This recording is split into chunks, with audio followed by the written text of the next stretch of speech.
Alright, let's get right to it. Is Julie and Maddie Charleston actually legit? Or is it just another scam in disguise? If you're an online shopper like me, you've probably seen those cute boutique ads pop up everywhere. But before you hit add to cart, you need to hear this. First, big red flag. Despite the name, Julie and Maddie Charleston has zero connection to South Carolina. The operation is overseas, likely in China, and there's no real US address in sight. That's classic scam territory right there. Next, let's talk quality.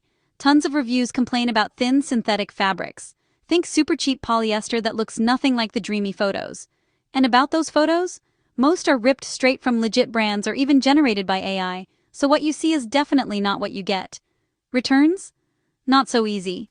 The site boasts hassle-free returns, but the catch is, you have to pay to ship the item back to Asia, and it'll probably cost more than that $30 sweater you bought. Most people just give up and take a tiny refund if they get anything at all. Other common complaints? Sizing is way off, shipping takes forever, and sometimes the order just never arrives. When you reach out, they usually offer you a partial refund or a small discount to keep the item. Not exactly great customer service. And it's not just this site.